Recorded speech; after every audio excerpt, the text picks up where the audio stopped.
All right, welcome. This lecture is meant to be an introductory lecture for people interested in learning more about cardiac devices, primarily transvenous pacemakers and defibrillators. Probably the intended audience for this is really general cardiology fellows that want to learn more about implanted devices, but I hope that I can reach a broader audience too. For example, internal medicine residents that may be interested in EP, or just anyone who wants to learn to speak a little bit more about the language of EP devices. The specific goals of this lecture are to look at some of the most common device types that we see clinically, to review the different pacing modes, which can be confusing at first glance, but I think aren't too tough to understand once you get the logic of it. And finally, to look at some of the core properties that we assess during pacemaker interrogation and how we make those determinations. When I think about indications for pacing, there's a lot of different reasons. People can have sixth sinus syndrome or slow atrial fibrillation, first degree AV block. That's of course a rarer cause of pacing, but occasionally people can be symptomatic from that. You try to look at these and figure out, how can we group these? What's a sensible way to think about them? Now, if I organize them in this way, ask yourself, what do sixth sinus syndrome, post-conversion pauses, and tachycardia syndrome have in common? And then what do these other things have in common? I put CRT off to the side for just a minute, cardiac resynchronization therapy. And I think you'll see that on the left here, we have diseases that involve the sinoatrial node. And then on the right side, we have diseases where the main cause of bradycardia is disease in the AV node. And that's worth remembering when you're thinking about why someone has a pacemaker, why you might program it a certain way, because pacemakers should generally seek to preserve as much native electrical function as possible. If you have a sinus node, you want to use it. If you have an AV node, you want to use it. The heart works best when it's beating naturally, and so any pacing we add to it should try to disturb it as minimally as possible. And that's kind of our introduction to how we think about different pacemaker modes. In general, we describe these using 3 to 4 letter sequences, and there's a logic to it that helps to understand it. So the first position in the sequence of letters describes which chamber is the chamber that's being paced. And your options are, you can pace the atrium, you can pace the ventricle, or you can do dual chamber pacing. So position 1 is which chamber's paced, and then position 2 is which chamber you're sensing. And your options here are that you can sense the atrium, the ventricles, both chambers dual, or you might not want to sense anything at all, which is, there's no sensing there. Third position is what the pacemaker does when it actually senses something. So if the pacemaker sees a native beat in the heart, what are you going to program it to do in response? Your options are I, which is inhibit pacing, T, which is to trigger pacing in response, O, which is to do nothing, and then dual, which is dual response, where you can either do triggering or inhibiting depending on context. And position 4 is whether or not you want the patient to have rate responsiveness, meaning if you want their heart rate to be able to go higher just due to the pacing.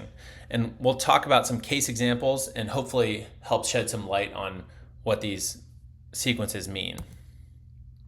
So I think probably one of the simplest things to think about is a patient with atrial fibrillation with slow ventricular response. First question here is to localize the lesion. Is this someone that has sinoatrial nodal disease or someone with AV node disease? Well, if it's atrial fibrillation, you don't even know what the sinus node is doing, so that can't be the problem. So really, slow ventricular response is a problem with the AV node, where not enough of those fibrillatory waveforms are making their way through the AV node to give you ventricular beats. So stated simply, this is someone with AV node disease that, as far as we know or care, is just isolated to the AV node. We don't care about the sinus node. So if you were going to try to get away with the minimal pacemaker that you needed for this patient, and let's just assume for the sake of this discussion that the atrial fibrillation is permanent, which chamber should you be pacing? Well, you can't pace the atrium because it's in fibrillation, so of course you're going to pace the ventricle. Which chamber should you be sensing? Well, if you're sensing the atrium, you're just going to see atrial fibrillation, and that's not really useful for operating a pacemaker. So you're going to want to sense the ventricle. And then the last question is, if you have a pacemaker that's pacing and sensing the ventricle, what do you want the pacemaker to do if it detects a native beat in the heart? Meaning, if the heart were to beat on its own, what would you want the pacemaker to do when it sees that heartbeat? And of course, you want it to inhibit pacing. You don't want it to pace on top of a beat that already exists. You just want the pacemaker to say, okay, the heart beat on its own, so I'm just going to continue waiting around and seeing if there's any heartbeats. And if it doesn't see a heartbeat, then it will go ahead and pace. So that's what the inhibition response is. And then you end up with a VVI mode where you're saying you're pacing the ventricle, you're sensing the ventricle, and if there's a native heartbeat already, then you can go ahead and inhibit pacing because the patient already had a heartbeat. But if you go for a period of time, and that's based on the settings you choose, the backup rate that you choose, then, and if you don't see a native heartbeat in that time, then the pacemaker will go ahead and pace. Rate responsiveness, plus or minus R, that means if the pacemaker detects patient movement and activity, which is usually done through accelerometers in the generator, do you want it to increase the heart rate? This is useful to people that may be trying to exercise, for example, and if you just program it VVI 60, then their heart rate is gonna, stay at a rate of 60 for the most part, assuming they have slow ventricular response. But if someone is exercising, they may want a higher heart rate. And so if you enable rate responsiveness, then even though the base rate is 60, their heart rate may be able to get up to a rate of 120 or something like that if they're actually exercising and they need more cardiac output. So that's a pretty simple mode, VVI, with or without rate responsiveness. All right, moving on, new pacing indication, sick sinus syndrome. So the name sort of gives it away here. This is a disease of the sinus node, but this patient, we can assume for the sake of this discussion, I didn't tell you they have any type of AV nodal disease, so we'll assume that they have a healthy, intact AV node. So in this circumstance, which chamber should we be pacing to provide maximal support for this patient and to try to preserve physiologic function? The answer is, of course, the atrium. If we pace the atrium, then the atria will contract, and then that beat will travel through the AV node and go to the ventricles, and they'll have all the heartbeats they need. I wrote this question a little bit to lead you in a particular direction. It's kind of a read my mind question, but since there's a wire in the atrium, I just told you, we're gonna pace the atrium. Is that also a good chamber to sense? Or stated differently, can I get the information I need in order to pace this heart effectively by just looking at the atrium? And the answer is, yeah, of course I can, because we said that they have an intact AV node. All you really need to know to pace this patient effectively is, was there a sinus beat or not? So we've got A pacing, A sensing, and then what should the pacemaker do if a sinus beat is detected? Well, we don't want it to pace another time if there's a sinus beat that's detected. So any detection of a native beat should inhibit pacing from the pacemaker. And that just happens for one cardiac cycle. And then, depending on the rate you set, the pacemaker will say, okay, if you set a lower rate limit of 60 and you see a native beat, then that gives you 1 second of inhibition of pacing. And then the pacemaker will look again and say, okay, it's my next window of time. Our backup rate is 60. Do we have a native beat here? Yes, I don't need to pace, or no, I'm going to go ahead and pace. So that would be AAI pacing. And just like the other scenario I told you about, if someone has sick sinus syndrome, most of the time you're probably going to want them to be able to increase their heart rate in response to activity. If they are someone that does much activity at all, exercise or things that require a higher heart rate, enabling rate response allows them to achieve that higher heart rate, which is more physiologic if they're doing activity. All right, so now we're in a slightly more complicated situation. Imagine that we have a Mobitz 2 AV block, meaning some of the sinus impulses are able to get through the AV node, but not all of them. and we can't predict which of them will block in the AV node or in the his Purkinje system, and which of them will actually pass through and produce ventricular depolarization. Now, if you haven't seen a micra before, I put one on the picture here. A micra is what's known as a leadless pacemaker, where the entire thing is contained within the ventricle. And so it's able to do ventricular pacing. So this is a disease of the AV node, and that's what we should think about when we're thinking about how to pace this patient. So first question is, which chamber can be paced? Well, the whole thing's in the ventricle, so it cannot pace the atrium. So it's going to be a V pacemaker. Then follow up, which chamber should ideally be sensed? If you have Mobitz 2 block, do you care about what's happening in the ventricle? Yes, of course. And then do you care about what's happening in the atrium? And the answer is, yeah, you do care about what's happening in the atrium. You want to know what the sinus node is up to know what rate you should expect to see in the ventricle. And actually, even though the micra is contained within the ventricle and it can only get electrical information from the ventricle, micras are actually able to do what's called mechanical sensing of atrial activity. It's not perfect, but for the most part, they are able to track atrial activity based on the movement of blood across the device or something. I'm not sure of the exact engineering aspects of it. But the answer is they can sense both chambers, and you do care about both chambers in the case of Mobitz 2 block. And then what should ideally be done in response to sensed atrial activity? So you see a sinus beat and you're a micra and you're sitting in the ventricle. What do you want the micra to do? Well, in Mobitz 2 block, the beat might have made it through the AV node, in which case you'll have a ventricular contraction, and hey, you really don't want the pacemaker to do anything. You want it to inhibit pacing. But it's also possible that because of the Mobitz 2 AV block, the sinus impulse blocked and didn't make it through to the ventricle, and so there's no ventricular beat. So what do you want the pacemaker to do in response to sensed activity? Well, you want the response to vary as a function of whether it also detects ventricular activity. And that is called a dual response. So if following a sensed atrial event, there is a sensed ventricular event, meaning the sinus impulse got down to the ventricle, then you want the pacemaker to inhibit. On the other hand, if there's a sensed sinus event that blocks in the node and there's no ventricular event to follow, you want that pacemaker to go ahead and deliver a pacing stimulus to the ventricle. So this gives you a pacing mode of VDD, pacing the ventricle, sensing both chambers with a dual response to sensed activity. Do we need rate response here? Well, not really, because the patient has an intact sinus node. So we know what the sinus node wants, and there's no reason to override the sinus node, assuming that it doesn't actually have any disease. So VDD is a normal pacing mode for a micra, especially in a Mobitz 2 AV block. All right, now let's do a different situation.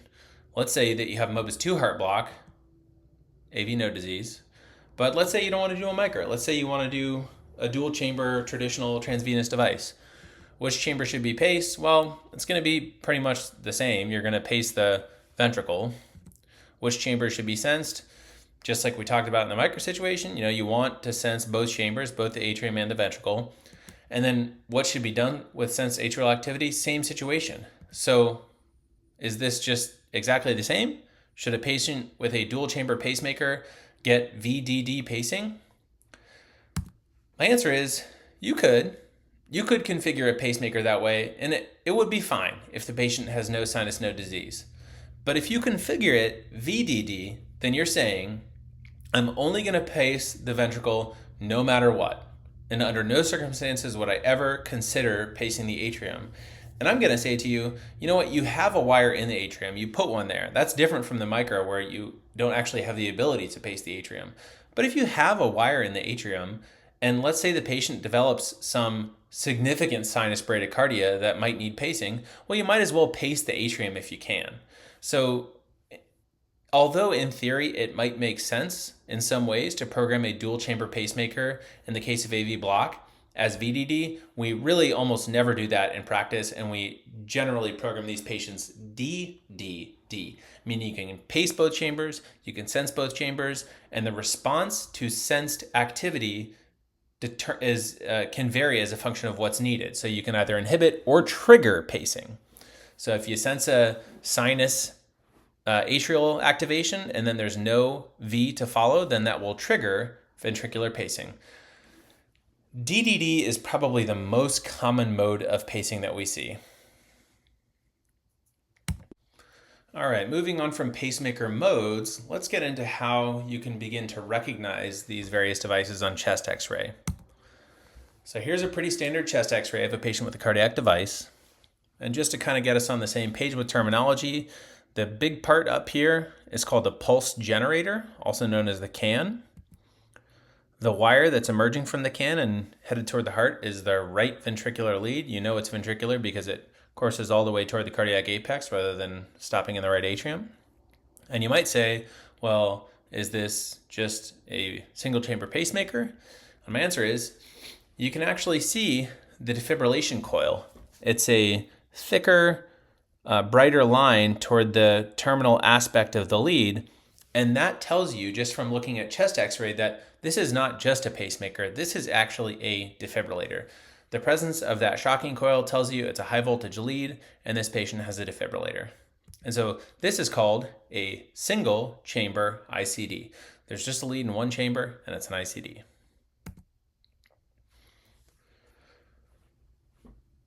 This chest x-ray looks similar in some ways, but there's some differences. In particular, we notice that we see the pulse generator, we see a right ventricular lead, and then there's actually two shocking coils. And this is called a dual coil lead. It's okay to simply just describe this as a single chamber ICD, but if I were talking with another electrophysiologist about the specifics of the hardware, I would describe this as a dual coil lead. The decision to implant a dual coil lead is really up to the discretion of the implanter. And basically what this does is it gives you more vectors through which you might be able to deliver defibrillation. So that the standard vector to deliver defibrillation is between the can and the coil, where energy is delivered from the can to the coil to defibrillate the heart. But sometimes, owing to features of geometry or the way the patient's heart is in their body, that may not be an effective vector for defibrillation. And so you might want to deliver energy across some other vector, like from coil to coil or something of that nature.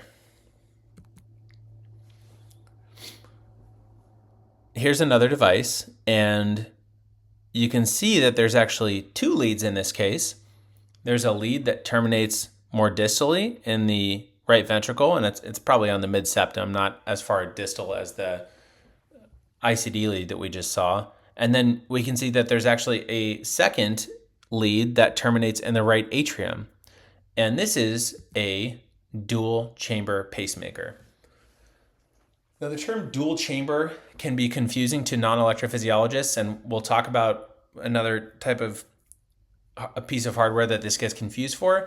But I want you to know that a dual chamber device means that there is a lead in the atrium and the lead in the ventricle. And that's what we mean when we say dual chamber, as compared to the single chamber devices I had shown you earlier. Okay, here's another one.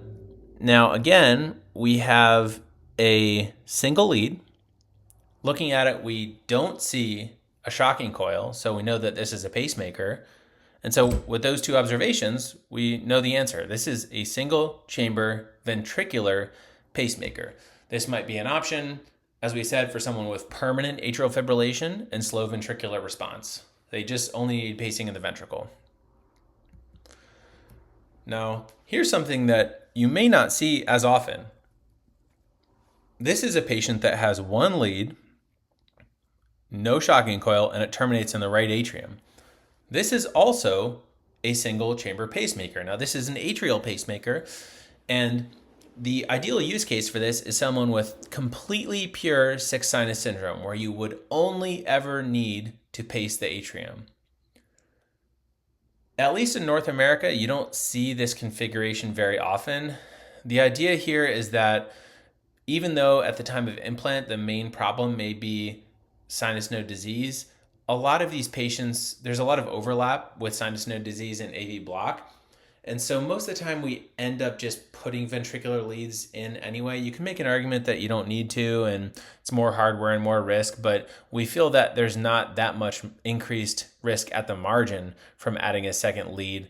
And we feel that the ability to pace the ventricle in the case of the development of complete heart block justifies that risk. But sometimes, if you have a young person with pure sick sinus syndrome and you want to try to give them the least amount of hardware possible, you may see this. So this is a single chamber pacemaker, but in this case, it's an atrial pacemaker. Now here's a more complicated device. I'll walk you through this, but this is actually CRT, cardiac resynchronization therapy, and then the D part means it has defibrillating function. What are we looking at here? Well, we have the right atrial lead on the patient's right side. We have the ventricular lead with the shocking coil that we see in the right ventricle. And that would just be a dual chamber if that's all you had. But we also have this left ventricle lead. Now, I want you to ask yourself, how is it that we're actually able to pace the left ventricle from a transvenous lead? Because it should just go into the right ventricle, right? The answer is the course of this lead is through the superior vena cava into the right atrium, and then we actually cannulate the coronary sinus, which opens up into the right atrium, and then the course of the coronary sinus is through the posterior left atrioventricular groove. And then we typically find a branch vessel, ideally a posterolateral branch of the coronary venous system, so that the coronary sinus lead, or the CS lead as we call it, is actually sitting in the epicardial position. It's delivered through the venous system, it's epicardial, and that allows you to perform left ventricular pacing without having to put any hardware in the arterial system. You can recognize these coronary sinus or CS leads because characteristically they have 4 electrodes toward the tip of them, and that's because we don't have as much maneuverability with the precise location of this lead as some of the other leads, and so having multiple different electrodes gives us a bunch of different options for how we can choose to try to pace the ventricle using that lead. So this is cardiac resynchronization therapy with defibrillation. This is a device that is sometimes confused for a dual chamber device by non-electrophysiologists, because people hear dual chamber and they think, oh, it's the 2 ventricles, and it's not that actually. Some people will call this a bi-V ICD. That's not my preferred terminology, just because it's not really a biventricular defibrillator in my view. It's more of a device that I think the most precise thing to say is that it is a cardiac resynchronization therapy device, and then it also has defibrillating capability. So I just say CRTD for that. Now compare that with this device. Pretty similar, but there's a difference. So we see 3 leads again. We see a right atrial lead, we see a right ventricular lead, and then we see that 4 electrode coronary sinus lead. But in this case, we actually don't see a defibrillation coil. This is CRTP, which is cardiac resynchronization therapy with pacing, but this lacks defibrillation capability. So that's the difference between those 2 devices, and that's how I describe them. I guess I narrated these slides out of order. Again, sometimes people will call this a biventricular pacemaker, which is fine. It's just not my personally preferred term. I would call it CRTP. Now, this looks pretty similar to one of the other ones I showed you, in that there's 3 leads, and here you have a shocking coil, and in fact, this is a CRTD, but the thing that's weird about this is that we don't see one of those 4 electrode coronary sinus leads. So how can we have a CRT if we don't have a coronary sinus lead? This is an emerging area of research. It is something that is not as well studied as conventional biventricular pacing using a coronary sinus lead, but it is emerging as a viable strategy to perform cardiac resynchronization without the need to place a coronary sinus lead. And that's with something that we call conduction system pacing. And sometimes this is also called physiologic pacing. The idea is that if you can deliver pacing very, very close to or directly to some aspect of the left bundle branch, then you have access to the heart's electrical superconducting highway. And that, in many ways, seems like it should be better than actually just picking kind of a random spot in the ventricle in the right ventricle and a random spot in the left ventricle to try to resynchronize.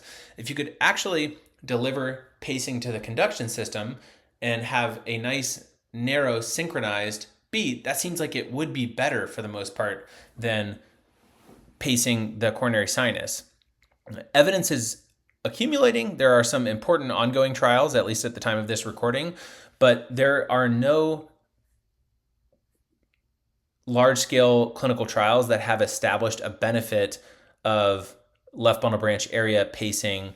And we actually have a long history of trials that have shown mortality benefit to patients with coronary sinus pacing. So you might see this most commonly in patients that have an indication for conventional CRT with coronary sinus pacing, but for whom the operator was unable to get an appropriate coronary sinus lead because it's not always easy to do. Sometimes you'll see it in other circumstances, but you're probably going to see more of this. In my documentation, when I describe these notes, I'll actually say this is CRTD with left bundle branch area lead, or the other thing you'll see even more rarely than left bundle branch area leads is something that's called a His bundle lead, which is what it sounds like.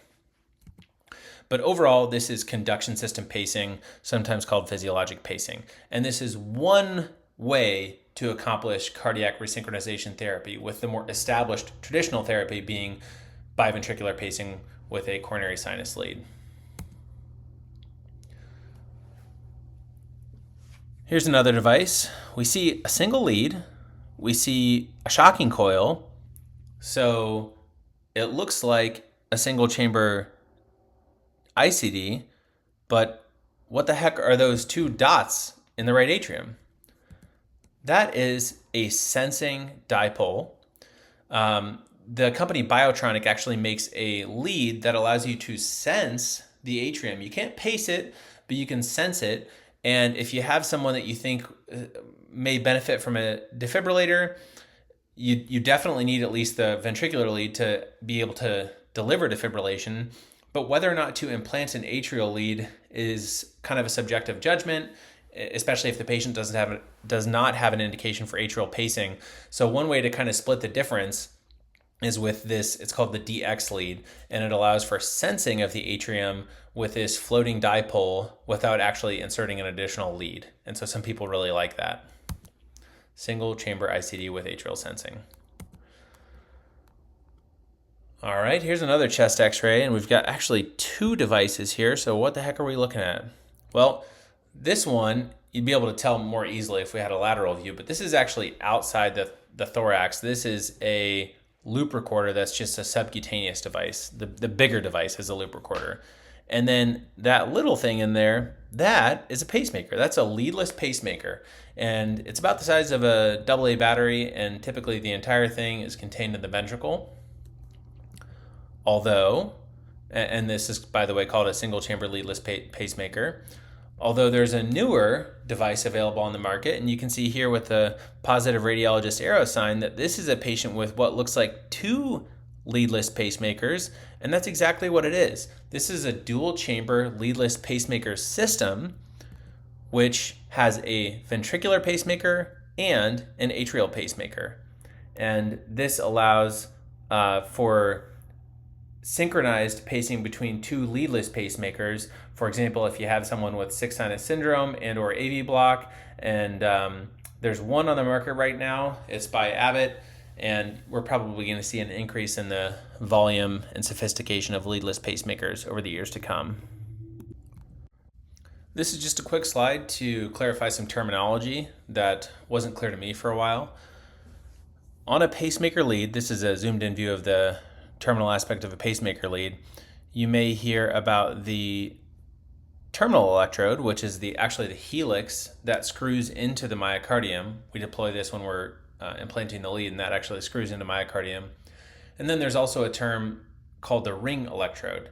And it's pretty simple, and it's maybe a little embarrassing to admit, but I didn't know what was meant by ring electrode when people were using this term. And it's actually just because the electrode itself is shaped like a ring. You can see in this diagnostic EP catheter that I put on the bottom half of the slide that you have a tip electrode that's kind of shaped like a thimble where it only opens on one side. And then those 3 electrodes behind it are all ring shaped. So those are the 3 ring electrodes on that EP catheter, just like the pacemaker lead has 1 ring electrode. So when people talk about dipole electrodes, that is a circuit for the delivery of pacing current or sensing, you may hear people say things like tip to ring, and that means that the dipole is the tip electrode, that helix, and then the ring electrode, which is just back on the shaft a little bit. All right, now let's talk a little bit about a standard interrogation. The first thing you need to know is the device manufacturer, because each manufacturer has its own hardware for performing interrogation. In my experience, the quickest way to do this is by just doing a chart search for the text of the various manufacturer names: Biotronic, Medtronic, Boston Scientific, or Abbott, which is the company that acquired St. Jude.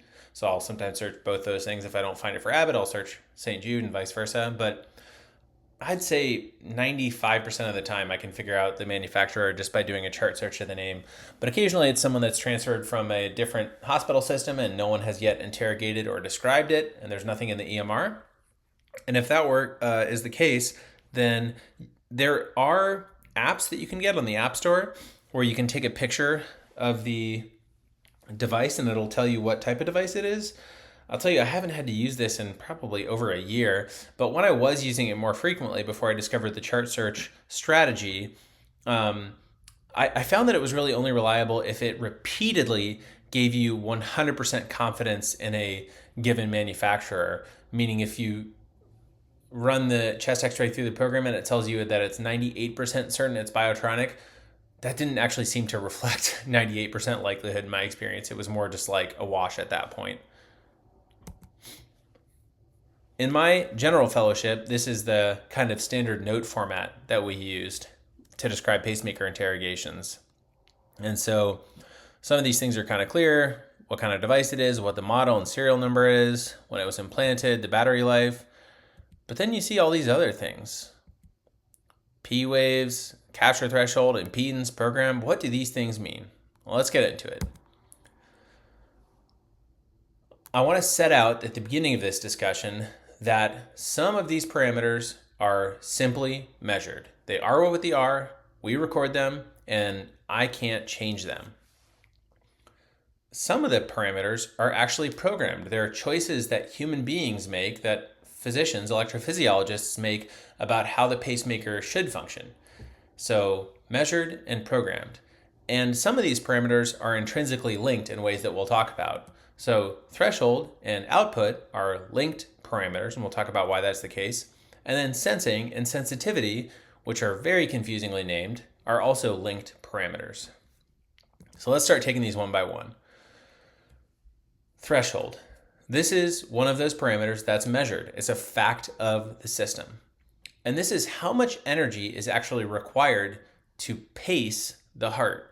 You can imagine that if you just send one electron in through the pacemaker, that's not going to be enough to actually cause a heartbeat. There's some critical amount of energy that you need to deliver so that you actually are able to perform pacing with each pacemaker stimulus.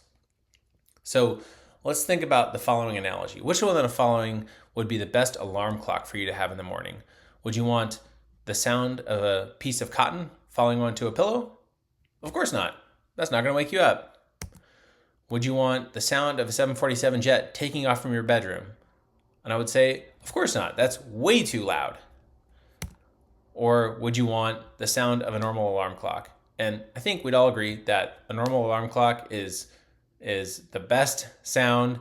And so that's kind of what we want. And that's how much sound is required, the minimum amount of sound that's required to actually reliably wake a person up. Same thing in the pacemaker. How much energy is required to reliably produce a heartbeat. That's threshold, and that's something we measure, and we'll talk about how we measure that. Usually this is measured in the combination of voltage and duration. Standard pacemakers, the duration of the pulse of energy that's given is typically 0.4 milliseconds, but this can be adjusted. Sometimes people have challenging capture, and so you may increase the duration, but the more common parameter to adjust for sure is the voltage. So how do you measure threshold? Well, you start with very high output from the pacemaker. Let's say 5 or 10 volts. This is like jet engine level, okay? In the prior analogy, this is your alarm clock's a jet engine. So definitely every pacemaker stimulus is going to produce a heartbeat. Then you slowly decrease the output, the energy that's delivered from the pacemaker every few beats. So you start at the super high output, and then you go, okay, I got 5 volts, and I'm seeing that the heart is consistently beating with each pacemaker spike. Then I go down to 4.5, okay, the heart's still beating with each pacemaker spike, 4 volts, 3.5 volts, and so on and so forth. And at some point, you're going to see pacing spikes, but you're not actually capturing myocardium. This is when you went from jet engine level to cotton on a pillow. You're doing something, but it's not actually exciting the myocardium. You don't have an effective alarm clock here. That's cotton on a pillow level. The threshold is defined as the output at which you have consistent capture. So if at 3.0 volts, most of the heartbeats capture, but then at 3.1 volts, every single pacing stimulus produces a heartbeat, then 3.1 is the threshold. And let's see what that looks like on an actual interrogation. This is the interface of a Boston Scientific programmer. Others will look similar, but this one happens to be from Boston Scientific. And so when my eyes look at this, just to kind of show you what we see here, this line right here is a diagram of what the pacemaker tells us is happening. So where we see VP 665, that means this was a ventricular paced event. And the 665 means that it happened 665 milliseconds after the most recent thing that happened in this channel. We'll go look at those in more detail in a second. This channel right here, the blue line, is the atrial channel. So this is actually a recording from the atrial lead that's sitting in the myocardium. This purple line is the ventricle. So this is an intracardiac recording of the ventricle. And then the green line, which on the Boston Scientific programmer is called the shock vector, is more of what we call a far field view. What do I mean by that? Well, the atrial and ventricular channels, those electrograms, which is what those are called, intracardiac recordings, those are based on the electrical activity between very closely spaced dipoles, meaning an electrode that's at the very tip of the lead, and then that ring electrode that's just a few millimeters back. So that's a super zoomed in view of the local activation of the myocardium just right where that lead is inserting into the myocardium. By contrast, the shock vector is more like a surface ECG, where actually the poles for that are the can, the pulse generator, and then the other pole is the shock coil. So that's an area that subtends the entire heart. And it's more like a surface ECG lead. And so it looks more recognizable to us. We see on that green line, it kind of looks sort of like a surface QRS. And that is helpful for us to kind of understand the macroscopic view. So that's more of a zoomed out view. Now, how do we interpret this? Well, we take things kind of in segments by looking at everything vertically. So in this case, what we see is that there was a ventricular paced event. And we see in the ventricular channel, we see that nice ventricular electrogram, the purple sharp spike. And then in the shock coil, we see the surface QRS that corresponds to that. And then in the blue atrial channel, we actually see that there was a retrograde activation of the atrium. So we paced the ventricle and that beat, and then the impulse traveled retrograde up the AV node and depolarized the atrium as well, which we can appreciate on the atrial channel. Then I look at the next set of events. Again, ventricular pacing. I confirm there was actually capture of the right ventricle. You had a ventricular electrogram on the purple line. We get concordant information from the shock vector, which shows the surface QRS, and then there was retrograde activation of the atrium.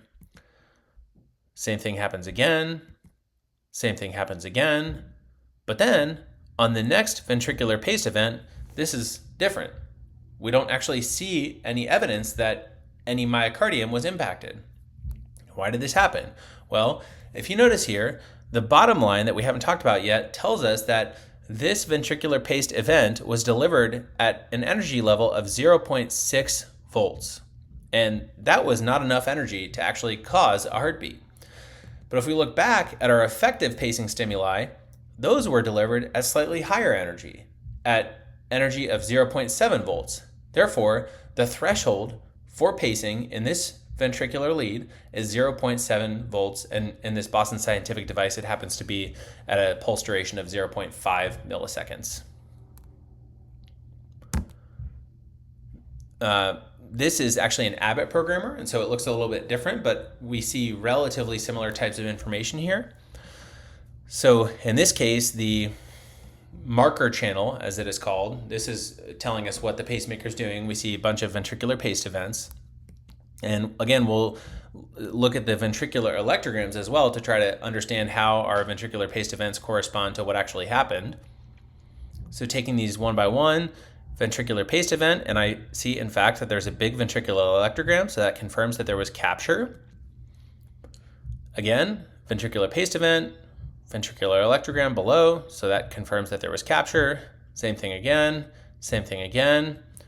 and then here we delivered ventricular pacing, but there was actually no electrogram. So this stimulus failed to capture the ventricle. And if we look, we see that that was just about when the device decremented to 0.75 volts for the amount of energy delivered. And it's not actually shown here on this screen, but the prior energy level that was producing successful pacing, that was 1 volt. So the threshold here is 1 volt at 0.5 milliseconds. All right, so we'll practice here. I've given you an interrogation from a Boston Scientific device, and I'm asking you, what is the threshold here? I've covered up the answer, and we're going to ask what's the threshold. You can pause it if you want to try to evaluate it yourself first before I talk through it, but I'm going to go forward and explain what I'm seeing here. So we look in the channel here, we see what the pacemaker thinks is going on. We look here, we see all the intracardiac recordings, and let's just take these one by one. So here, we see that there's an atrial paced event, and it's kind of confusing looking because in the atrial channel, we actually see that there's 2 sharp spikes. So why is that? Well, this is a subtlety of reading, but the first spike here represents true atrial activation. But since the ventricular myocardium is such a large mass of tissue, sometimes we can accidentally sense stuff from our atrial lead that's a little bit further away, and we call that far field. So even though this lead is sitting in the right atrium, it's actually picking up signal from the ventricle. So in the atrial channels, we see the local atrial activation, which is the first of those 2 spikes, and then we see the far field ventricular activation. How do I know it was far field? Well, everything that's vertical on a vertical line is simultaneous, and I can see that it's happening at the exact same time as the ventricular electrogram in the V channel, and it also is overlying the surface QRS looking thing in the shock channel. So this is atrial pacing, and we actually had capture because this was followed by a ventricular beat. So presumably this patient has an intact AV node because we paced the atrium, and after the atrial activation, we got a ventricular activation. Okay, so that's what we see here. Let's kind of keep going. A paced, we see the same thing. Capture the atrium, then the ventricle beat just after that. A paced, and then this thing looks a little bit different. Well, what happened here? You can see that where it says A paced, there's a little tiny deflection, but it's not like the one we were seeing before. And then after the A pace that I guess didn't capture the atrium, we see a larger electrogram, and that's different from everything we've seen so far. Why would that be? Well, your atrial pacing stimulus failed to capture the atrium, so you just kind of gave a stimulus, but it didn't do anything. And then this patient actually had an intact sinus node, so then the sinus node fired. And that big, tall electrogram that's in the red box indicates the sinus node. And then we see activation of the ventricles to follow, along with a ventricular far field activation. So we look down here, we see that at 0.7 volts, we failed to capture the atrium, but at 0.8 volts, we had consistent capture. So the threshold here is 0.8 volts at 0.5 milliseconds. Here's another interrogation from an Abbott device, and I'm asking you what's the threshold? And again, you can pause it if you want to here and try to tackle this yourself, and I'll explain it in just a minute. So looking at this marker channel here, we see that we have the marker channel and the ventricular electrograms. We start the test, we have a ventricular sensed event, okay, fine.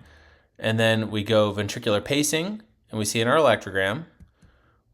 Ventricular pacing, we see our electrogram.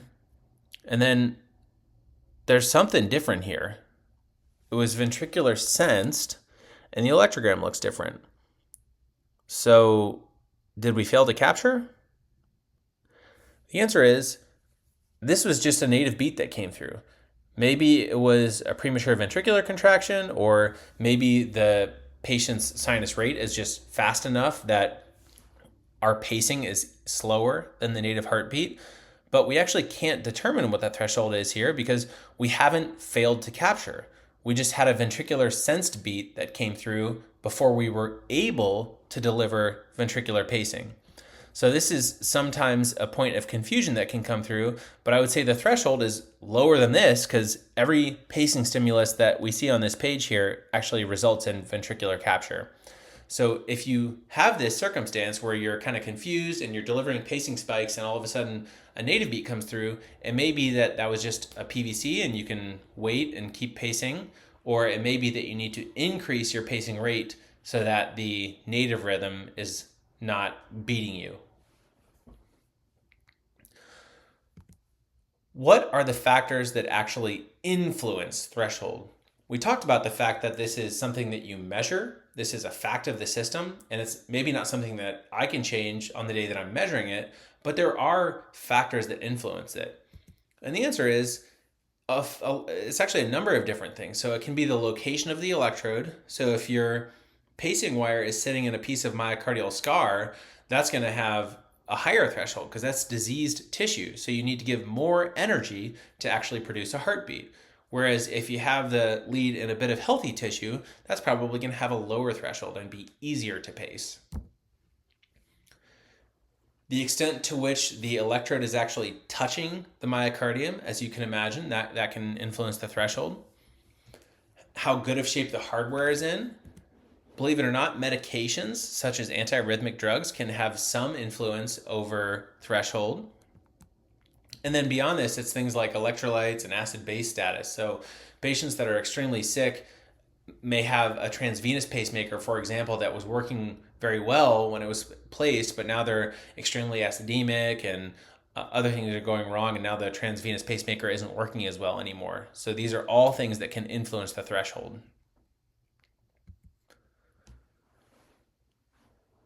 This is an image that was shared with me by one of my mentors, Dr. Marr, and I want you to look at it, and the information I'll tell you is that this is a patient that was receiving transcutaneous pacing. And I want you to look at this and see if you can figure out what's happening. And you can pause the video, and when you're ready to hear the answer, you can unpause it. The answer here is that we see that this patient is getting pacing stimulus artifact. All those tall vertical lines is when pacing spikes were being delivered. And you can actually see the sinus P waves that are marching through the entire thing. So you know that this patient is in sinus rhythm. But unfortunately, the bottom line is the pulse oximeter, which should be rising and falling with the heartbeat. And you notice that it's a completely flat line. That's because even though this patient is receiving transcutaneous pacing stimuli, they're not actually capturing myocardium. This is pacing below the pacing threshold, resulting in failure to capture. And unfortunately, this patient died. If you see this, you need to first feel for a pulse on the patient's carotid artery or femoral artery or wrist, And it's safe to touch a patient that's being transcutaneously paced, but you have to confirm that there's actually capture of myocardium resulting in a heartbeat. You can do it by palpating a pulse. You can often measure it on an arterial line, or if you have a reliable pulse oximeter that shows you the plethysmogram, that might be another way to tell. But this is an example of pacing below the threshold. So we just talked about threshold. That's one of two parameters that I told you are kind of linked together. And the parameter that's linked with threshold is output. In contrast to threshold, which is measured, output is actually a programmed parameter. It's something that I make a decision about. How much current do I want to deliver to this lead? And obviously, your choice should be a function of what the threshold is. So if your output is too low, you have the situation where you have a piece of cotton following onto a pillow. You're delivering energy to the heart, but it's below the pacing threshold, and you're not actually capturing any myocardium. And this results in failure to capture, and that's bad. That can be a dead patient. On the other hand, you might program your pacemaker. You might just say, okay, well, if we don't want to risk failing to capture the myocardium, why don't I just simply program the pacemaker to do max output all the time? This is the jet engine taking off from your room. And think about why you wouldn't want to program the pacemaker at max output.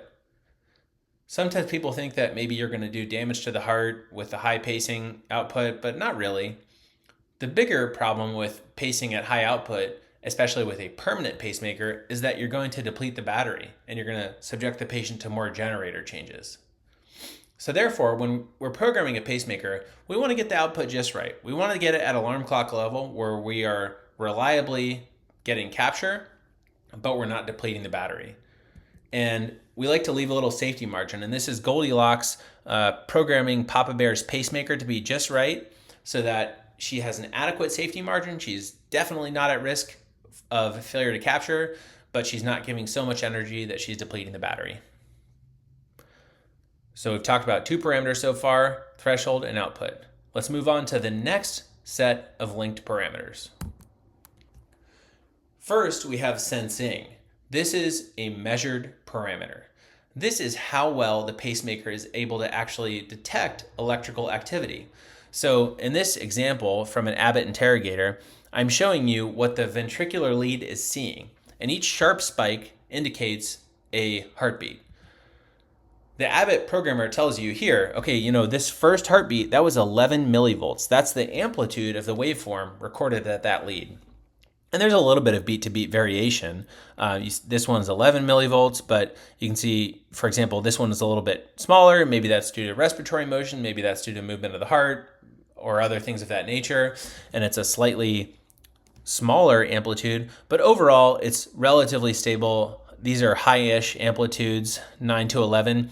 And you can actually see on the right side of the screen where it says amplitude trend that this may vary a little bit from day to day. And you can see that over the last year, this patient's amplitude, the sensing, has varied between about 9 and 12 millivolts. And depending on which beat you pick or what time of day it is or how deep they're breathing or whatever, it changes a little bit, but it's roughly stable over time. So what influences sensing? Well, just like threshold, the location of the lead can make a big impact on sensing. If your lead is sitting right in the middle of an infarct, your sensing is going to be terrible. There's no living myocardium under the lead, and so you're just going to get these little tiny signals. But if at time of implant you see this and you move it to a different location, now all of a sudden you're going to have much better sensing. So you cannot adjust sensing when you're doing a pacemaker interrogation, but this is something where the operator implanting the device has to take stock of what type of sensing they're getting during implant and decide whether to try to choose a new location for the lead. In some cases, people just have diseased hearts, and no matter where you put the lead, there's poor sensing. For example, patients with cardiac amyloid, that's a notorious disease state for having low amplitude intracardiac electrograms. But we try our best at implant to get enough sensing that we can accomplish what we need.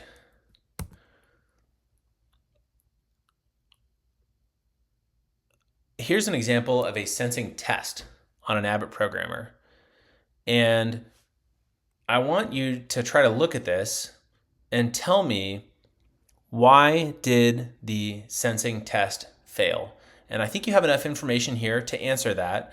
And I want you to pause the video and try to figure out, looking at the bottom half of the programmer, why the sensing test failed. And when you unpause, I'll tell you the answer. It failed because if we look at the marker channel, we see that we were doing ventricular pacing. That must mean that whatever we had programmed the pacemaker to try to sense native output, we programmed too fast of a heart rate. Imagine that the patient's heart rate is 60 beats per minute, meaning if you take the pacemaker out, it's beating 60 times a minute, and then you try to do sensing. But let's say that your sensing programming parameter is that you set your lower rate limit at 70. Well, that's faster than the heart rate. So you're just going to be pacing, and you're not going to actually be able to sense any native heartbeats because you're only pacing without the ability to sense. In that case, you may have to temporarily lower the lower rate limit of the pacemaker so that you can actually see some native heartbeats come through. And that's what we should do differently. Maybe we can reduce the patient from VVI 70 to VVI 60 or VVI 50 or even 40 or 30. So that is the parameter of sensing, which is contrasted from what we'll see on the next slide. Sensing is a measured parameter. Sensitivity is a programmed parameter. This is a decision that we make. So whereas sensing is how well the pacemaker can actually hear the heart, sensitivity is how closely the pacemaker actually listens. The analogy that is often used to describe sensitivity is the fence analogy. And so I want you to imagine that what we're seeing here on this graph is a heartbeat. And, it looks like there's a lot of high frequency noise, artifact. Maybe the lead's damaged. And so that's why we see all this other stuff going on in the background. But let's just imagine that the tallest, sharpest spikes are actually true heartbeats. And then the other stuff that's happening in the middle is the background noise. Maybe the lead's damaged, or maybe it's not damaged. Maybe the patient has a left ventricular assist device and there's electromagnetic interference. But for the purposes of thinking about this and thinking about how a pacemaker functions, just remember that those tallest spikes at the top are real heartbeats and everything else is meant to be ignored. Setting the sensitivity tells the pacemaker, I want you to ignore everything below X, everything below a particular amplitude that I'm going to tell you.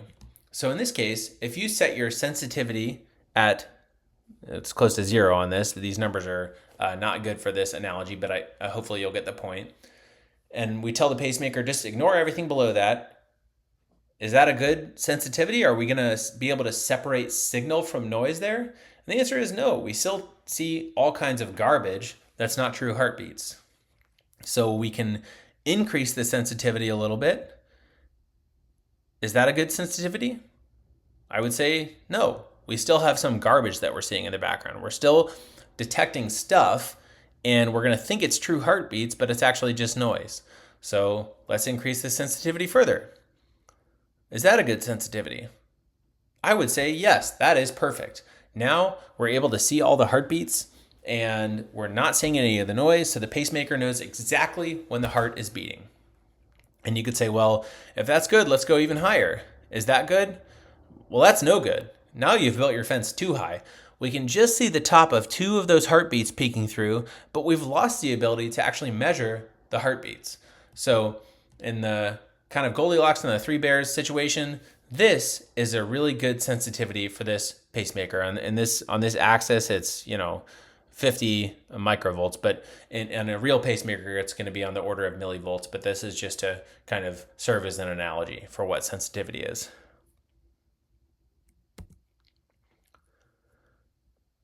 Now I want to do some correlation with clinical examples of things.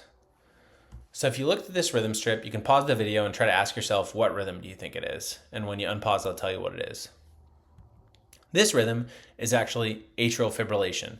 You can see that it's not super high amplitude fibrillatory waveforms, but you can appreciate when you kind of step back and look at it from far away that it's irregularly irregular. So my question to you is, why is there atrial pacing? I'm telling you for the purposes of this discussion that it's actually an atrial pacing spike. And my question is, why is there atrial pacing? The answer is that the pacemaker is failing to sense that there is atrial fibrillation happening. This is under sensing or failure to sense. If the pacemaker knew that there was atrial fibrillation, of course it wouldn't try to pace because there's no point in pacing atrial fibrillation. But in this case, the fibrillatory waveforms are such low amplitude, the sensing is so poor that it is under sensing atrial fibrillation and it's just pacing into a fibrillating atrium. So that's a terminology point. What's the problem with this pacemaker?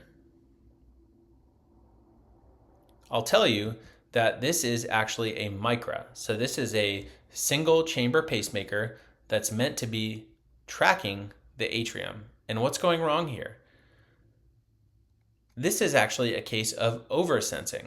This is where the pacemaker thinks it's sensing the sinus node, and so it's trying to pace stuff so that the ventricle is going together with the sinus, but you can very clearly see here, especially in the lead V1 rhythm strip, that every single ventricular paced event is followed by actually a retrograde atrial activation.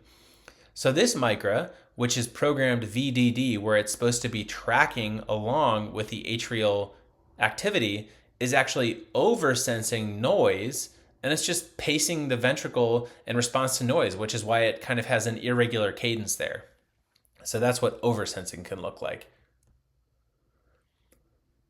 Okay, so we talked about the two sets of linked parameters, sensing and sensitivity, threshold and output. Final main parameter to think about in a standard interrogation is impedance. And this is essentially a measure of how easily current can pass through the pacemaker lead. So let's think about what would it mean for there to be more impedance, so more difficulty with current traveling through the lead than you'd expect. You get a high impedance alert on your interrogation.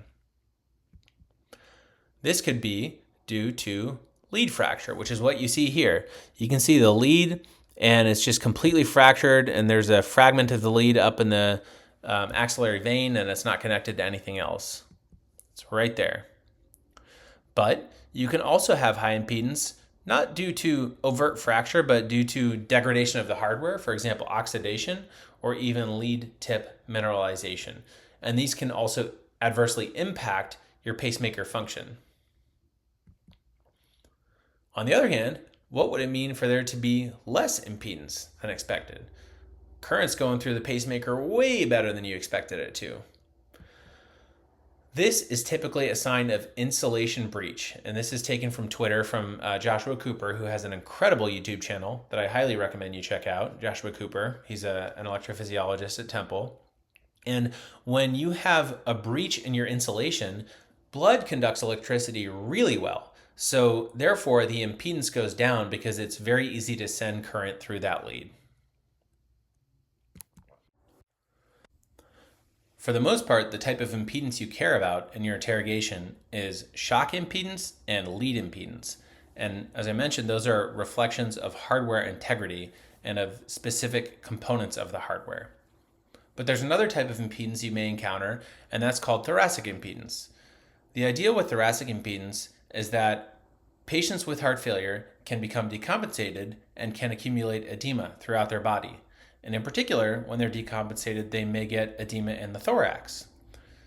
Because edema and water conduct electricity well, this causes thoracic impedance to fall. Therefore, thoracic impedance is a surrogate measure of volume status, and this can be useful in patients in whom your volume assessment is uncertain. Interestingly, thoracic impedance is actually calculated and measured using the same hardware that's used to measure the lead integrity, but the way that it's measured uses a different strategy of energy delivery and signal processing to prioritize ascertaining information about thoracic impedance as compared to the hardware integrity. Different vendors display this information differently. So in panel A up top, this is a Medtronic device, and it's giving you Optivol. Optivol is not just thoracic impedance, it's a proprietary calculation that combines thoracic impedance along with other pieces of information, for example, heart rate variability and patient activity and things like that. And whereas higher thoracic impedance indicates that the patient is on the drier side, higher is drier. Optivol, because it's this proprietary algorithm, they have it arranged so that a higher Optivol number is consistent with volume overload. So in this patient, you can see that in May, they had this little blip where they may have been a little bit volume overloaded and then they became more euvolemic. And then in October, the patient really became decompensated and you can see that the Optivol rose a lot. By comparison, on the bottom, we have an Abbott system. And what we see here is that this is just a standard representation of thoracic impedance where the patient's, as the thoracic impedance rises, the patient is drier. And then toward the end of the tracing there, where the thoracic impedance is the lowest, it's telling us, pay attention to this. This is consistent with volume overload. So that's thoracic impedance, not to be confused with lead or shock impedance. All right, you're called for a patient that's going to the OR. What kinds of things do you need to be thinking about? Imagine a patient with a lung cancer and they go to OR for surgical resection, for lobectomy. This is their ECG. What do you see? Well, you can clearly see that there's some form of artifact that's causing the ECG to become harder to interpret. In that surgical scenario I told you where the patient's undergoing surgical lobectomy, what do you think could be causing the artifact? The answer is, or one answer, is that surgeons often use Bovie electrocautery to dissect and desiccate tissue. And because that involves the delivery of energy through the patient, that can cause electromagnetic interference. So just imagine that the pacemaker or the defibrillator is in the patient's body, and this is what it sees. What effect might that have on sensing? Well, because it's high frequency signal, the pacemaker or the defibrillator might misinterpret that as a fast heart rate. So what effect could that have on pacing? Well, if it's a pacemaker and the pacemaker sees that there's a fast heart rate, what's it going to do? It's not going to pace. It's going to inhibit pacing, and the patient could have bradycardia. What effect might that have on defibrillation? Well, if a defibrillator sees this, it might think that's ventricular tachycardia. That's too fast of a heart rate, and therefore it could deliver a shock. So when you're thinking about what to do for a patient undergoing surgery with a cardiac implantable device, the first question is, will there be electrocautery on the thorax? If not, this isn't much of a problem.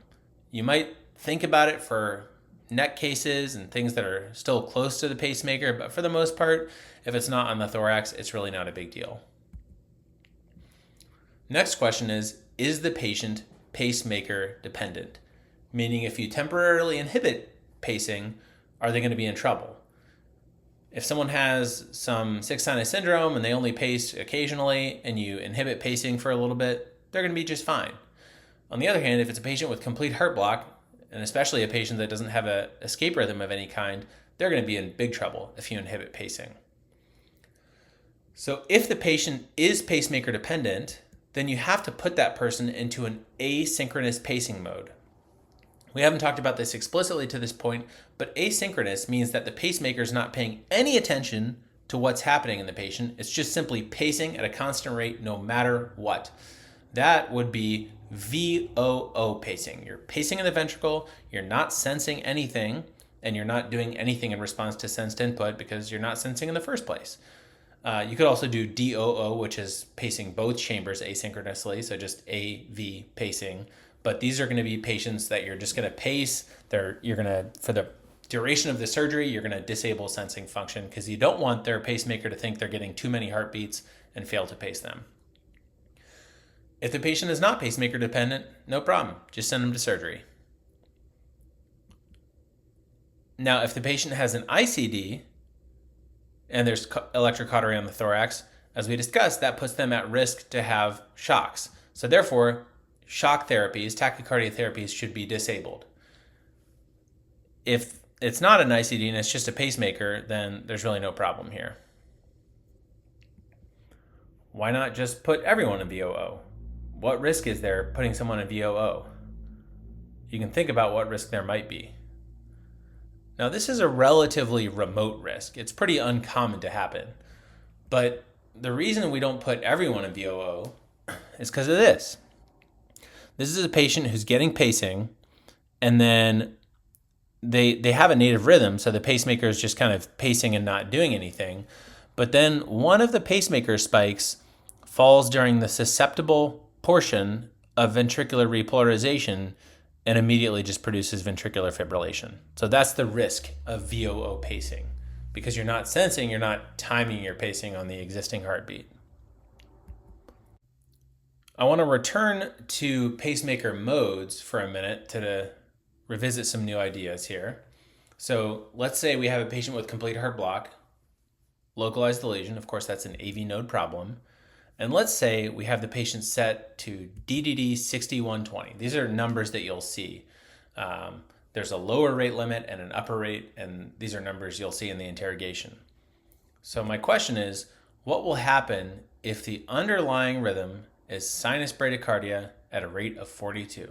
So pause the video and answer for yourself what behavior you think the pacemaker will exhibit. And the answer is, if the underlying rhythm is sinus bradycardia at a rate of 42, this pacemaker will pace the atrium at a rate of 60. It won't allow the atrium to go slower than 60, so it's going to pace at 60. And then because the patient has complete heart block, it's also going to pace the ventricle at a rate of 60. So this will be AV sequential pacing at a lower rate of 60. What about if the patient has sinus rhythm at a rate of 92? Well, because that's within the range that the pacemaker is expecting to operate, the atrial lead will not do any pacing. It will just be a monitoring and tracking lead. On the other hand, because it's complete heart block, the ventricular lead is going to pace. And it will pace specifically at a rate of 92 in response to atrial activity. So now, what will happen if there's sinus tachycardia at a rate of 135? Well, the atrial lead won't do any pacing because it doesn't need to. The atrium's going fast enough. But will it pace the ventricle at 135? Well, we set the upper rate to 120, and that means that the pacemaker will not pace any faster than 120 under any circumstances. So what will happen? You actually get this. This is something known as pacemaker Wenckebach, or upper rate behavior. I can march out all the sinus P waves across this tracing, and you can see that this is sinus tachycardia, but there's grouped beating suggestive of heart block. And this is a pacemaker-induced problem because it's how we program the pacemaker, where it's only going to pace at a rate of 120 or less. And so you get some occasional dropped beats because the sinus rate is faster than the upper tracking rate that we set at 120. Obviously, you can adjust the upper tracking rate. If you have a younger person with higher expected heart rates, then you can give them a higher upper tracking rate. The risk of having a higher upper tracking rate is that the pacemaker might track some slower tachyarrhythmias. So for example, if the patient has flutter or atrial tachycardia, the pacemaker might do a bunch of aggressive ventricular pacing where you wanted it not to track those tachyarrhythmias. This is how this might look on telemetry. This is a patient's heart rate over time, and you can see that the heart rate, the sinus rate starts at the very left side of the recording at around 100, and then eventually she starts to go a little bit faster, but as soon as she gets to 120, it just won't go any higher. And actually, it goes slower. You can be sure that that patient's sinus rate is actually above 120 at that time, but because the telemetry software is depicting the ventricular rate, it looks like there's a ceiling at 120, and then the heart rate doesn't go above that. So to illustrate another programming feature of pacemakers, I want you to think about what is the rhythm on this ECG. We clearly see that there are two sets of pacing spikes, so this is actually AV sequential pacing, A pacing and V pacing. What pacemaker mode is this? Well, it has to be some type of D mode, where D indicates in the first position that both chambers are being paced, Most likely it's DDD, and this is probably someone that has rate response activated because this is a bit fast. So they're probably getting some type of sensor indicated rate response and therefore getting AV sequential pacing at a rate of maybe 75 or something like that. But my question for you is, how is the AV interval here determined? Like many things in pacing, the answer is that we actually program it. And you may sometimes see on a pacemaker that there is both a sensed AV interval and a paced AV interval. And here is what is meant by that. If the pacemaker senses atrial activity, then you can program one delay from the sensed event until ventricular pacing, but you also have the ability to program a different type of delay for the circumstance where the atrium is paced and then the ventricle is paced. And this might be because you need to adjust the interval to allow for maximal AV synchrony. It may be the case that the optimal timing for the ventricles to contract from a sinus beat is a little bit different from the optimal timing for the ventricles to contract following an atrial paced beat. Because, for example, wherever you stuck the atrial lead could be farther away from the AV node than the sinus. And so you might need to allow a little bit longer time after an atrial paced event until you do ventricular pacing. So when you say paced and sensed AV delay, that's what those things are. Here's another case to think through. Here's an ECG of a patient with sinus bradycardia. Let's just suppose that this patient is symptomatic from this and we're thinking about implanting a dual chamber pacemaker. Which of the following would be the worst choice for a sensed AV interval for us to program? Go ahead and pause the video and try to answer it before resuming. I would say that the worst choice here is going to be 150 milliseconds. Why is that? Well, this patient's PR interval is 184 milliseconds. So if you're thinking, well, hey, this is just sick sinus syndrome, I might be able to get away with just mainly pacing the atrium and hopefully they're not going to need a lot of ventricular pacing. But after a sensed event, after a sinus event, I'm only going to wait 150 milliseconds to see a ventricular beat. And if I don't see it by then, I'm going to go ahead and pace. But this patient's PR interval is longer than that. So you're going to end up doing a really high burden of ventricular pacing. So you'd want to have a sensed AV interval that's longer than that to try to allow for native conduction through the AV node so you don't end up pacing the ventricle. You'll probably want to choose a longer paced AV interval as well. I just specifically chose sensed for the question because that's what we can see here is what the PR interval is during sinus rhythm or sinus bradycardia. Here's another question that comes up commonly. Which of the following devices is unsafe for MRI? Try to answer it, then resume the video. The answer is none of the above. MRI conditionality is basically a marketing gimmick, and it has to do with how devices were tested and whether they've been shown to be safe in MRIs. But the truth is that there are centers that scan all of these patients with all kinds of combinations of quote unquote non-conditional devices. And in capable hands, if someone knows how to operate a pacemaker, patients can undergo these scans at very low risk.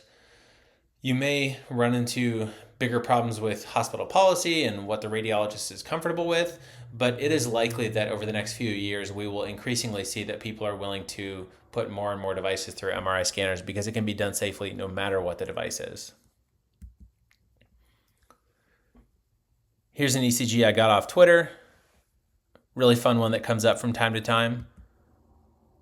Looking at this ECG, how would you treat this? Go ahead and pause the video and try to figure it out for yourself, and then resume. The answer is that you place a magnet here. This is actually pacemaker mediated tachycardia. And I will explain what that means and why the magnet is helpful in the following slides. So pacemaker mediated tachycardia is something that can occur in patients with dual chamber pacemakers. The setup is typically a PVC. And if the PVC is able to conduct retrograde through the AV node into the atrium, that is to say VA conduction, then after this happens, the pacemaker will see an atrial sensed event.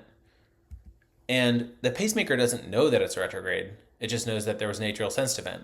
So most dual chamber pacemakers that are programmed DDD, as we discussed, following an atrial event, it's going to look and see, is there a ventricular event that follows? But it's not going to find a ventricular event to follow, because the reason that the atrium activated in the first place was because of a PVC, a ventricular event. So since the pacemaker doesn't find a ventricular event, it's going to go ahead and pace. At this point, the AV node has likely recovered from the last VA conduction, and it's receptive to another retrograde atrial event. So that paced ventricular beat conducts retrograde into the atrium. The pacemaker sees that. It goes ahead and looks for a ventricular event to follow, but it doesn't find it, and so it paces in response. And this can continue indefinitely if it's not addressed. And this is called pacemaker mediated tachycardia, also known as endless loop tachycardia. Why does the magnet help? Placing the magnet on the pacemaker, if it's a pacemaker, puts the device into asynchronous mode, meaning it doesn't sense anything. It just paces at a fixed rate no matter what. And so because pacemaker mediated tachycardia depends on the ability to sense the atrium, an asynchronous pacing mode, even if it's just for a second or two, will completely terminate this rhythm, and then it just won't come back again. All right, we're getting near the very end of this presentation, but I wanted to throw in at least a few slides looking at actual intracardiac recordings and trying to understand tachycardia events. This is one of the most common things that cardiology fellows are asked to do when they interrogate a device, is look for any evidence of VT. These are a little bit harder, but I thought it'd be good to practice. So this is a Boston Scientific interrogator, and we can look and see that the device is calling this VF, ventricular fibrillation. So let's look and see in the marker channel what we see. We see that there's an atrial sensed event followed by a ventricular sensed event, and then atrial sensed, ventricular sensed, and then the next thing in the ventricular channel first says VT, and then offset below that it says VF, VF, VF, and so on and so forth. So it's saying there's ventricular fibrillation. So that's what the device thinks is going on. Now if we look in the atrial channel, we can see that it looks, at least at the beginning, like it should be sinus rhythm. We see the blue line happens, it says atrial sensed, and then there's a ventricular event to follow. But overall, we see a relatively infrequent number of atrial activations. On the other hand, in the ventricular channel, we see that the first beat looks like it could be sinus because it's an atrial event and then a ventricular event, maybe the second beat as well. But then the third sharp spike in the purple ventricular channel actually precedes when we would have expected to see sinus rhythm happen in the atrial channel. And then we get a bunch of those purple electrograms clustered together really quickly, and then they just stop. Looking at the far field channel, the shock vector, this kind of just looks like VT. You see a monomorphic looking thing, and then it just kind of peters out. And that's exactly what this is. This is non-sustained VT. Why did the device call this VF? Well, that's really just a function of how the devices are programmed, and the device determines the rhythm in the ventricle strictly by the rate. So typically there's a VF zone where you put really aggressive tachycardia therapies, like you'll just go straight into shocks. And then there might be a slower zone that's a ventricular tachycardia zone where you want the device to do more conservative things first, like anti-tachycardia pacing before it gets into shocks. You could call those zone 1 and zone 2 or zone A and zone B or whatever you want to call them. But in this case, because the ventricular tachycardia is fast enough, it's actually in the VF zone of the device. And so the device is calling it VF, but we know that it's monomorphic ventricular tachycardia. Here's another event in a patient with a Boston Scientific device. You can see that here it's calling this non-sustained ventricular event. Well, what do we see? We look at the channel, we see that there's some PVCs and V-sensed events and VTs. We look at the electrogram channels and we see it in the atrial channel, it just looks like chaos. And that's because this patient is in atrial fibrillation. Then in the ventricular channel, we see pretty fast ventricular activations, but we notice that they're irregularly irregular. And we see the same type of thing in the shock factor. So this is actually not non-sustained ventricular tachycardia. This is actually just atrial fibrillation with rapid ventricular response. And if it gets fast enough, the device can say, hey, just due to rate alone, I'm going to say that this is ventricular tachycardia. And that's one reason why patients can get inappropriate shocks by their devices, due to atrial fibrillation with rapid ventricular response that falls into the heart rate zone where the device calls it ventricular tachycardia. Another one from a patient with a Bosai device. Again, it's calling this VF. So let's look and see what we see. We see the marker channel, A-sense, V-sense, A-sense, V-sense. Those are sinus beats right there. A-sense, V-sense, and then kind of off to the races. In the atrial channel, again, it's organized at the beginning. We see a couple atrial events that are followed by ventricular events, and so it feels consistent with sinus rhythm. But in the ventricular channel, we see that all of a sudden the beats start clustering, and then they're taking on different morphologies. And here I think the far field channel is also really helpful. The first two beats look sinus. The third one might be sinus as well, but then you kind of see that there's a PVC, and then you get this polymorphic looking, really ugly rhythm. And this is actually polymorphic ventricular tachycardia, primarily due to R on T. So this is a person that had a PVC during the vulnerable period of repolarization and went into polymorphic ventricular tachycardia. Lucky for this patient, it actually terminated spontaneously. You can see that the first few beats on the left-hand side of the electrograms are still that polymorphic ventricular tachycardia, but then it just kind of peters out and the patient goes back to sinus. Now here's a longer recording where I actually stitched a few of the screens together. And you can see that it starts out sinus. You have an atrial event, then a ventricular event, atrial ventricular, atrial ventricular, atrial ventricular, and then everything gets kind of fast all of a sudden. And at first glance, you might say this looks like a supraventricular tachycardia because it seems like the fastness in the atrial channel starts before the fastness in the ventricular channel. But if you turn your attention to about 2/3 of the way through the strip, you see in the ventricular pacing channel where it says VP 8 times in a row, and that is ventricular pacing. It says onset attempt 1 with that big blue line, so that's the device telling you that it's going to start doing tachycardia therapies. And so specifically what it's doing here is anti-tachycardia pacing, and you see that the vector changes a little bit in the shock channel, and that's because the pacing produces a change in the morphology. And after those 8 pulses of ventricular pacing, the patient is back in sinus rhythm, and that VT is gone. So this is actually ventricular tachycardia terminated by anti-tachycardia pacing.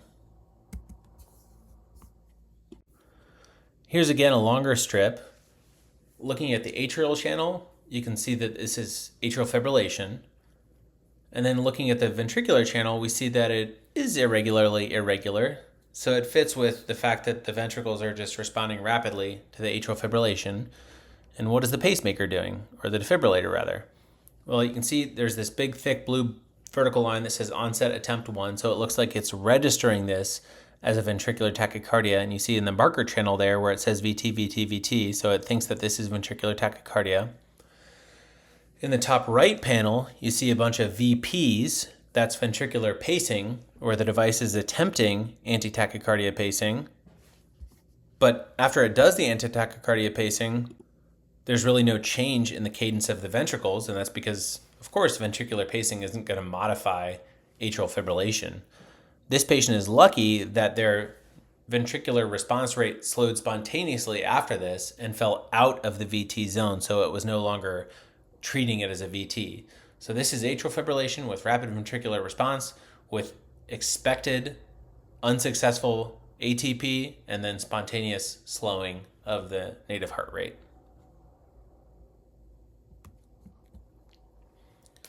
Here's an interrogation from a Medtronic device, and there's a lot going on here.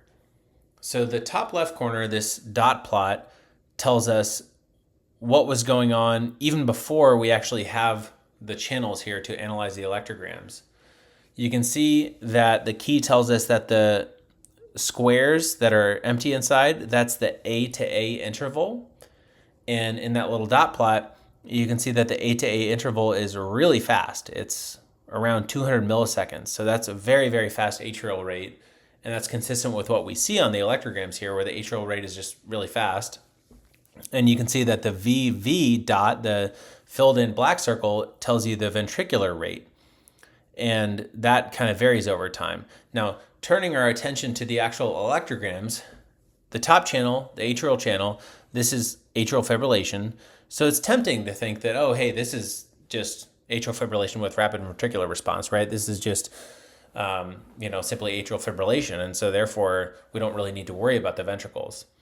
But notice that this patient has anti-tachycardia pacing, which is at the beginning of the second line here, where it says burst before charging.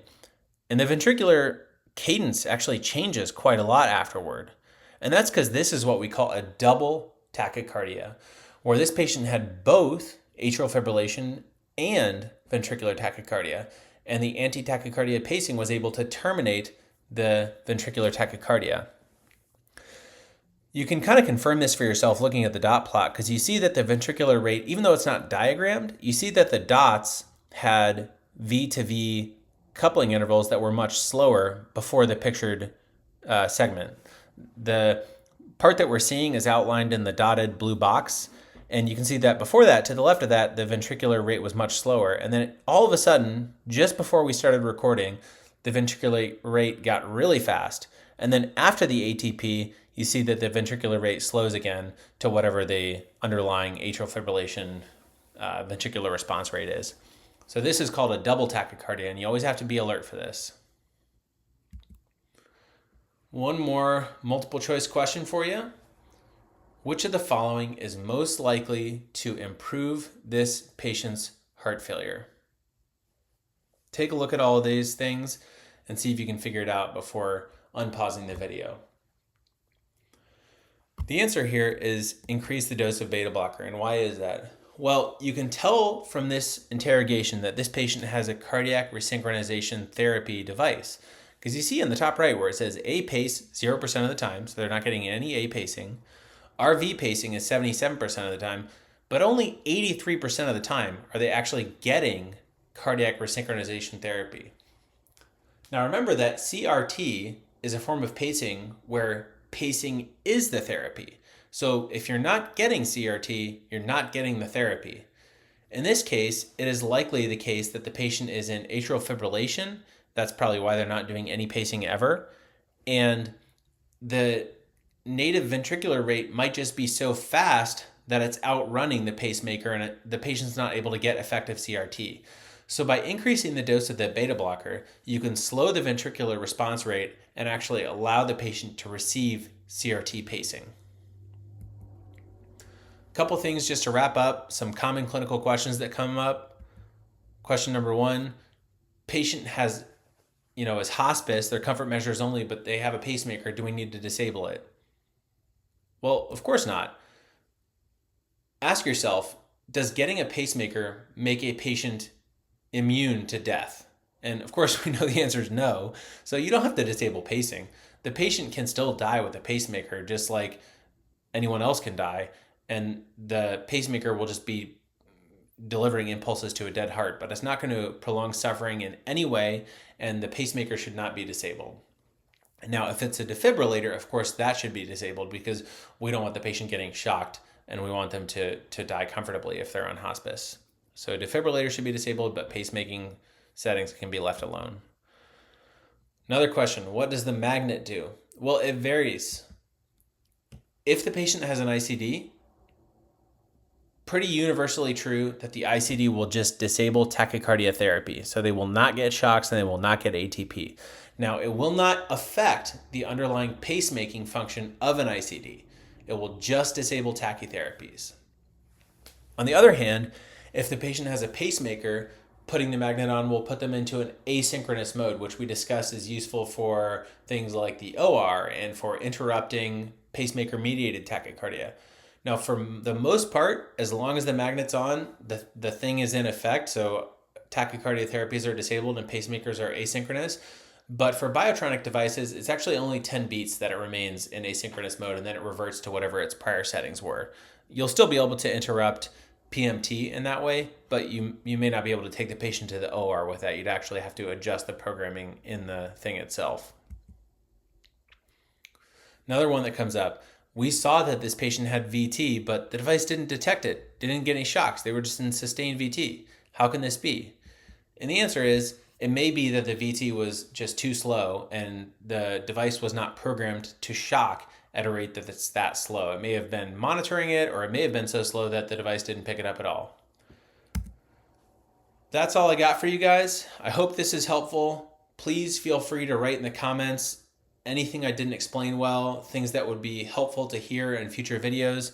I really would like to know what I can improve upon to make for a better teaching and learning experience. Thanks so much for tuning in, and good luck.